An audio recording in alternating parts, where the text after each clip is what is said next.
One of the strangest, saddest things about heroes is how often the world only notices them for the worst thing they could be suspected of. I mean, think about it. People loved Spider-Man because he was a kid who made jokes and fixed engines and somehow turned tragedy into a promise. But what if people had judged the wrong boy? What if the one given those powers was the one you already hated? What if the spider didn't bite the awkward, quiet kid who smelled like books and the subway? But instead, it bit the loud kid, the bully, the one who lived for trophies and for attention. Flash Thompson? It sounds simple, it sounds petty, but sometimes the fault lines of fate are made of small choices. A wrong step on a crowded sidewalk, a different hand reaching into a lab, one more push, one less trip. So what if the spider bit Flash Thompson instead of Peter Parker? What if the mask of the hero was sewn to a man who already wore a mask of his own? You know the old story. We tell it almost every episode. Boy gets bit. Boy gets powers. Boy learns responsibility the hard way. That's the shorthand.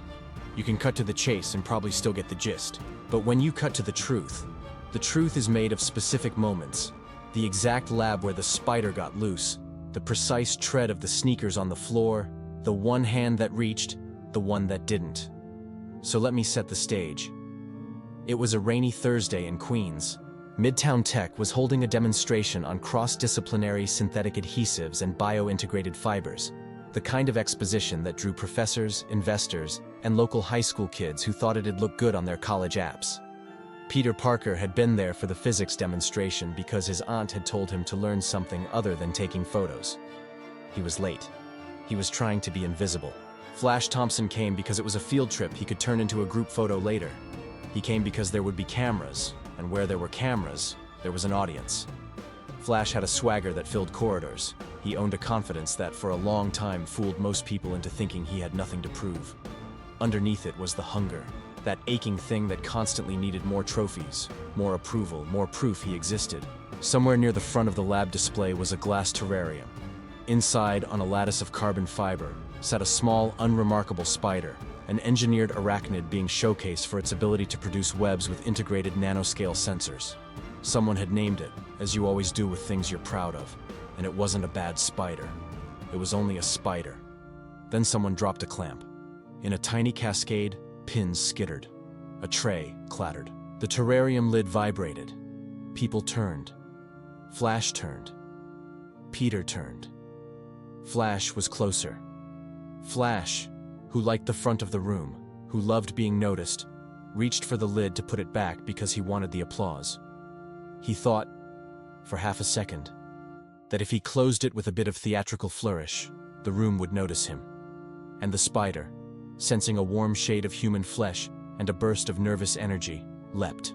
We have to be honest about what that leap did. It didn't make Flash noble. It didn't make him anything it hadn't chosen to be. It granted him a body that could cling to walls, a set of reflexes that could find margins and edges, strength that made street lamps and tosses feel like toys. But it gave those to a man whose default reaction to power was to use it to get noticed, to win, to be feared and admired by the same crowd that cheered him in gym class and laughed when someone else tripped. Early on, Flash learned faster than most. He found his feet on brick and steel with a cocky grin. He discovered that with a swing of a web he could pull a trash can from a street corner and make it fly across Times Square like a stunt. He discovered that in cramped hallways, one push, one well-placed shove, could make someone fall into a fountain and make everyone laugh. Power, for Flash, felt like permission. At first it was fun and small. He'd use a web line to snag a pizza box that was about to fall. He'd swing up to a rooftop and flex like a god. People shouted his name. Cameras clicked. He drank it. And at night, when the applause faded, the hunger was the same. The good times didn't fill the hollowness. He grabbed every bit of recognition as if it would finally make him not invisible. He had never been the smartest room. He'd never been the quietest. He was the loudest, and loudness had always been his currency. Peter, the boy with the camera, the one that you could have easily mistaken for the same tragic template hero in any version, watched this with an odd mixture of awe and dread. He saw how Flash moved. He knew the subtle changes in gait, the way muscles tightened differently, the way a glance contained unseen calculations. Peter also saw the things Flash didn't mean to show. The way his jaw set when someone else got the spotlight he wanted. The way his smile thinned when someone called him out. The first scrape came because of a girl named Liz. She worked in the biotech lab and wore patience like armor. She noticed details. She noticed the way Flash hovered near the demo the next day, trying to be in the frame of every picture. When she turned him down, politely, with the kind of grace that kills a request faster than a blunt refusal, Flash felt it as an offense. Why shouldn't she want him? Why should she like that shy photographer instead? So he took her phone. It wasn't a heroic theft. It was childish. He sent a photo to the crowd, a staged, compromising angle of Liz wrapped around him as if she'd been flirting all night. The picture was a lie, but it got attention. It got the laughs he craved. And later that week, as the picture spread through school and social feeds, Liz took the one honest stand she could and called him out. The truth was a small erosion, but it began to widen. And this is where things started to change in deeper ways. With great power comes a certain degree of impunity, and Flash had always believed that rules applied to other people. He began to use webs not just for stunts, but to rearrange realities. Class assignments were sabotaged for rivals. He would web the helmet of a cyclist so it would come off at the exact wrong moment. He'd tie a teacher's lecture notes to the ceiling fan and wait for them to go spinning. Each prank was a little test of will and pleasure, but the world around him was not an audience forever. There were unintended consequences. One evening, a Thursday like the one when everything began, there was a fight at a diner. A kid had pushed a kid, and the details don't matter as much as the atmosphere. The air was thick. The diner mantra of small-town justice hummed, and Flash, drunk on attention, decided to show everyone that he, Flash, could be more than a bully. He could be a savior in his own mind. He webbed one of the fighters to the jukebox. He shoved the other into a booth. Cameras flashed, people laughed, someone slipped. Someone else fell back into the street, right into the path of a taxi. This is the honest brutality of power. You throw your weight in one direction and a life can end up in another lane. The taxi hit the kid. He lived in a hospital for a time, and then he didn't. Flash smiled in photographs while the city mourned. The footage was muddy, but the timeline could be built. Peter, who had been 2 blocks away taking a temp job to help Aunt May pay a new electric bill, had seen the way Flash's webline had tangled with limbs and metal. He had the footage. He had proof, not of intent, but of consequence. Flash wasn't a murderer, not in any cosmic clean-cut way, but responsibility had been absent like a missed pill in the bloodstream of a body. It had been absent while Flash celebrated. It had been absent when photographs were taken and likes were counted and the cameras roared. The city, hungry for closure, needed a face. The tabloids began to ask the question, which came first, the spider or the monster? And that's when the rot began to set deeper. Bullies only learn from a counter that hurts them badly. In Flash's case, his anger turned inward and then outward. He began to justify. If people called him a savage, he would show them what savage looked like. If the city praised heroes, he would make them fear him so that fear could be a kind of respect. It was a short leap from showmanship to terror. He kept the jersey of the kid who died, a morbid trophy hidden beneath his bed. And from it he wove a narrative. He told himself he had saved others, that one unavoidable accident did not define him. He bought a new phone and used it to spin the story. He had acted bravely. He had diverted danger. He had not been reckless. He was the hero people wanted, and if they refused to see it, he would make them. Sometimes the thing that makes a monster is that no single act is monstrous. It is the pattern. It is habit. He began to prefer the night not because night hid mistakes, but because night hid who he was. Under streetlight and shadow, he could be large and anonymous. He engineered rescues that would get him onto newscasts. He did not stop the crime. He arrived as the crime peaked and then pushed just enough to become the savior. What he did not account for was empathy. Empathy had a way of showing up in the person he least expected. Peter Parker. Peter had the camera. Peter had the footage. Peter had questions. He could have stayed silent and let the story of Flash's heroism grow until the city forgot the awkward kid with a lens. Instead, something like morals, those old-fashioned, inconvenient things, pushed at him. He began to look for patterns. He studied timelines. He watched webs and learned their arcs. He He found that Flash's saves coincided with opportunities to get praised. He found that the more applause Flash received, the stranger his actions became. At school, Flash poked and prodded at Peter's life, as bullies will. He called him names. He pushed him up against lockers. But Peter had a new edge to him, something honed by caffeine and grief and math. And he'd started to push back not with punches but with evidence. The first time Peter quietly showed Flash what he'd seen on his phone, Flash laughed and called him a nerd. Peter didn't back down. He told Flash, quietly, painfully, that someone had died because of one of his stunts, and that stuck. "Accidents happen," Flash said. "You wouldn't understand. You sit behind a camera and look at the world. Real people live it." The words were a shield. But the look in Peter's eyes, the thing that happens when someone sees you without the performative light, it unsettled Flash. And it was then that the escalation took on a new geometry. Flash began to police the line between hero and predator with cruelty. Any perceived slight became evidence of sabotage against his status. He used his webs to humiliate rivals. He used his power to coerce, to blackmail, to entangle. He made enemies of those who dared say no.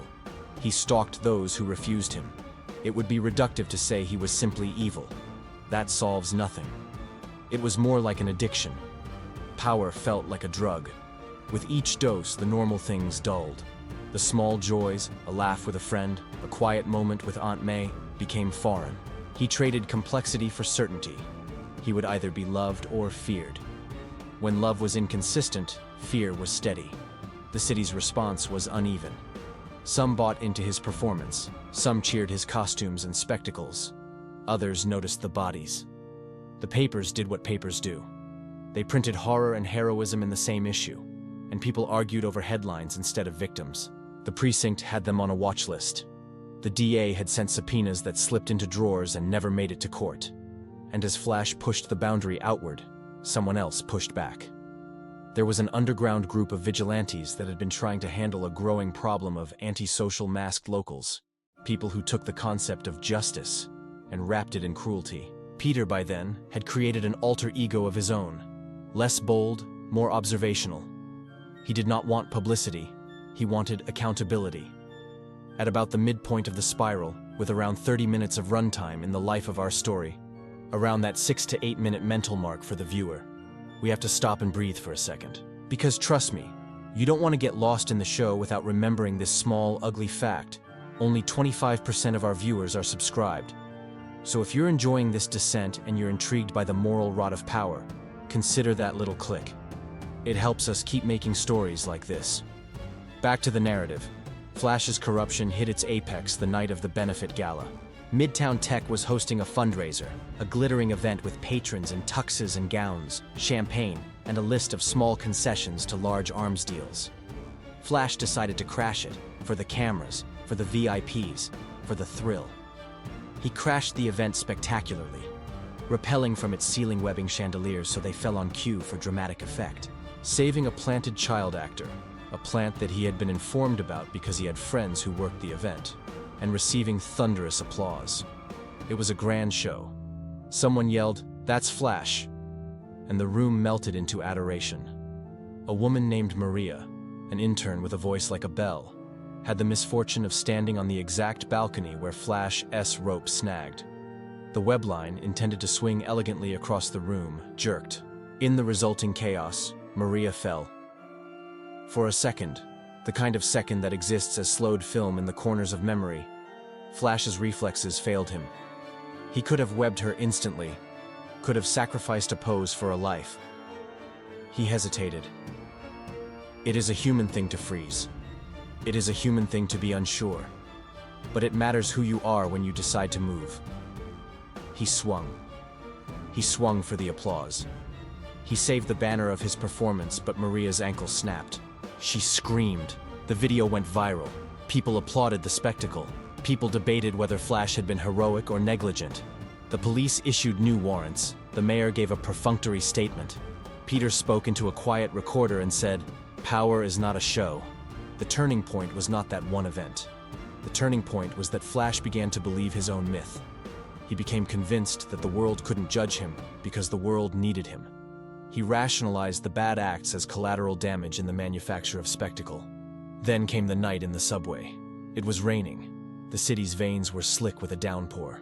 Flash, he liked to be the legend the city would whisper about, had taken to stopping crimes but only when the cameras were rolling. He saw a purse snatching on the platform and leapt into action, webbing the thief's legs like a superhero in a movie. But in a sick, exquisite turn, he decided to humiliate the thief too.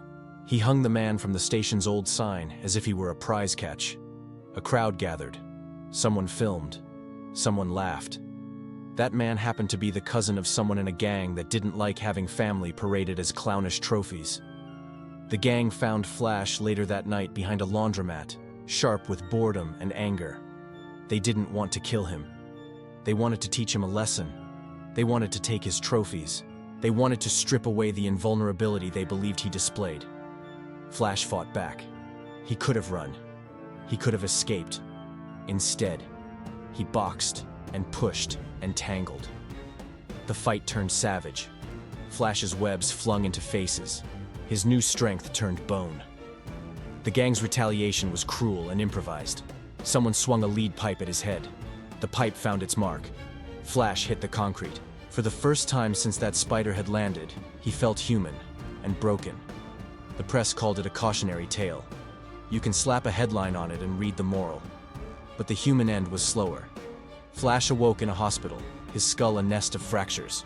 He was court-ordered to therapy. The city scolded him. The outrage holiday peaked. Some critics demanded he be stripped of his hero moniker. Others clutched their pearls and said, he was only protecting citizens. And he changed the narrative again, the only way he could. He came back harder. He hardened in the way animals do when hunted.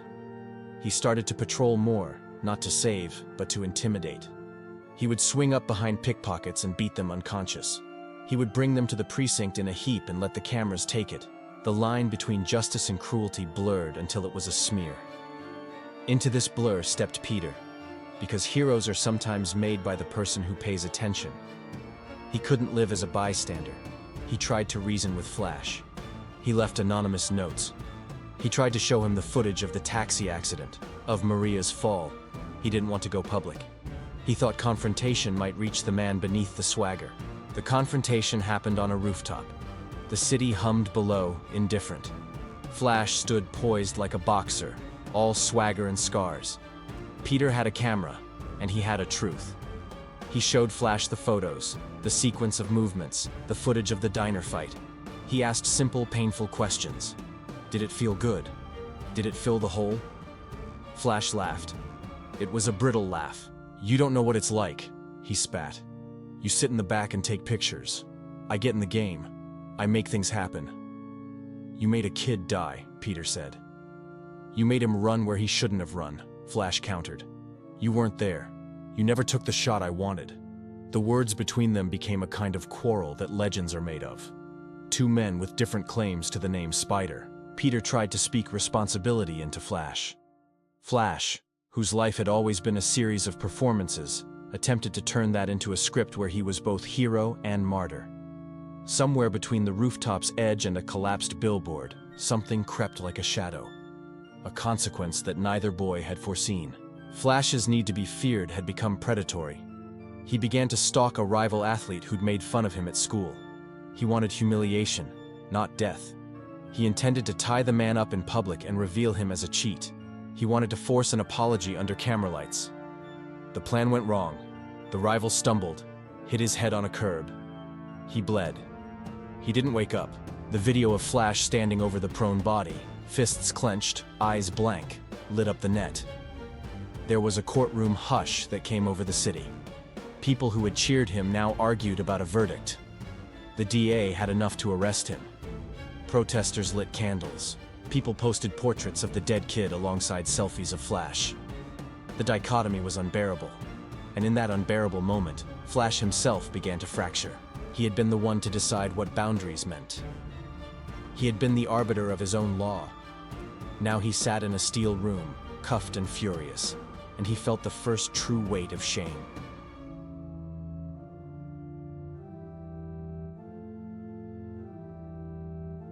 He woke sweating, the taste of copper in his mouth. He started to understand that the applause he had mined was built on terrain of ruin, broken bones, ruined lives, the quiet grief of relatives. But understanding arrived too late. The city wanted an example. The gallery of public opinion wanted a sealed narrative, hero or villain. The courts debated. The evidence was ugly. There were witnesses, but more damning than wording was the montage that Peter had handed over. A timeline of Flash's theatrics and the bodies that dogged them. The sentencing was harsh. Flash got time, not a killing indictment, but enough to take him from the community's center stage. In prison, stripped of webbed bravado, Flash had nothing but time. Time is a patient architect. It changes a man by eroding the scaffolding he built his identity on. There were nights when Flash asked himself if the spider had made him. He had to ask, was it the bite or the boy beneath it? In the slow, fluorescent nights of the cell, he saw mirrors.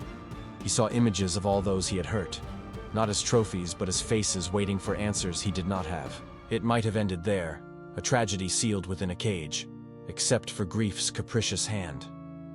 When he left, years later, he came back a man hollowed by routine, by a new voice teaching him the mechanics of consequence. He attempted civility, which in his case was a new kind of armor.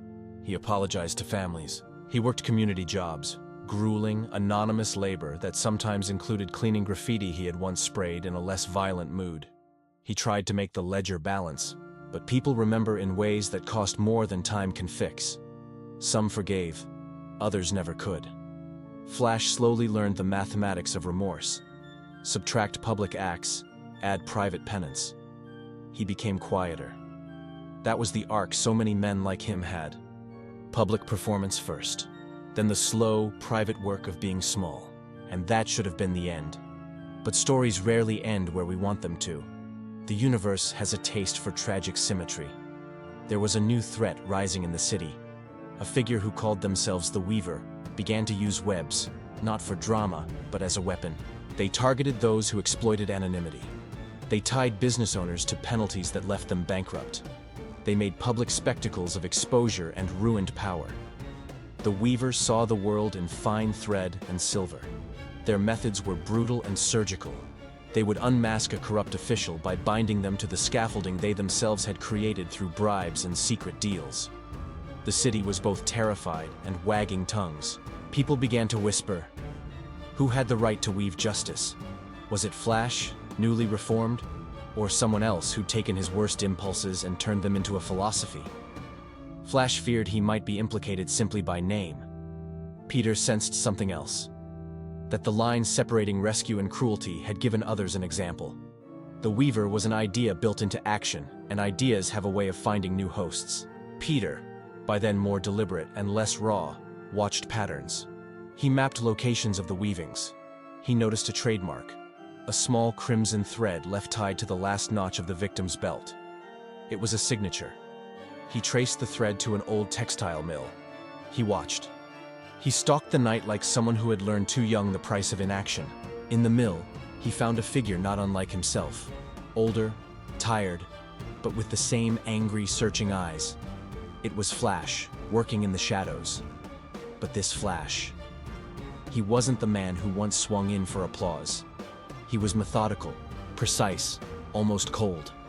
He'd taken a lesson, a hard, cruel lesson, and weaponized it in the service of a vengeful arithmetic.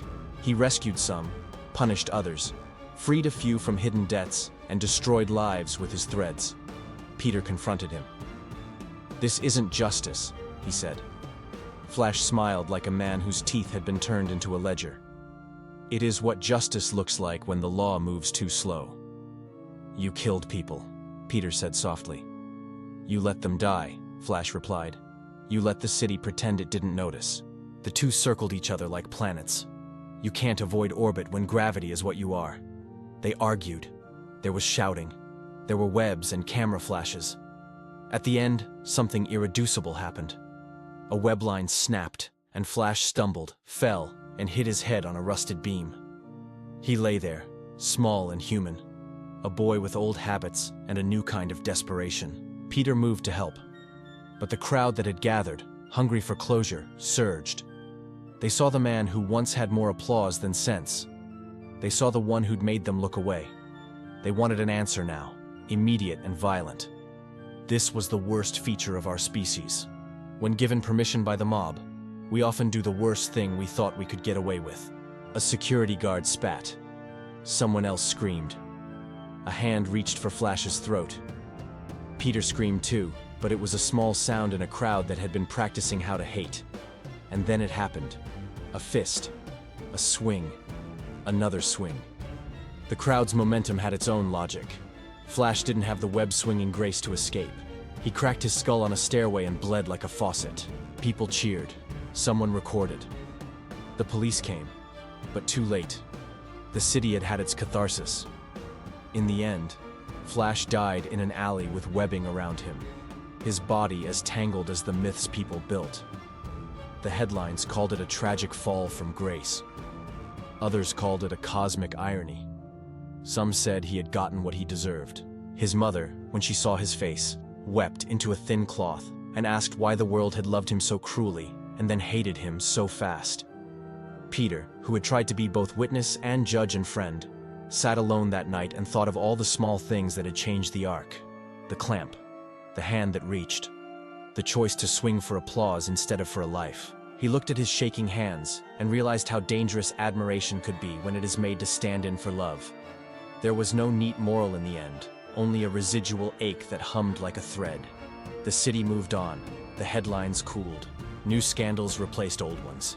People forgot, in the human way that erodes pain, and they told themselves they had learned something. They hadn't. They had only rearranged their guilt into new topics. If there is a lesson, it is this. The spider is neither saint nor sinner. It is a neutral force imbued by the person who is bitten.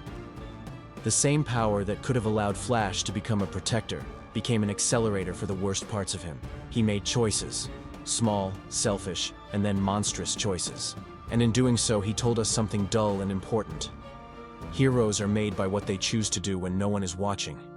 Flash had wanted to be famous. He wanted to be big. He wanted to make the world look at him. In the end, the thing that would have saved him was something smaller and quieter. A single act of true, sacrificial responsibility. But he had never learned that habit.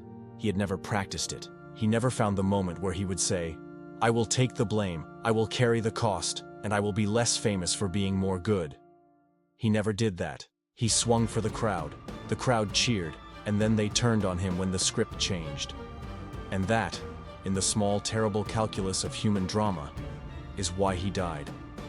Maybe it wasn't the spider that made a hero. Maybe it was the boy it chose.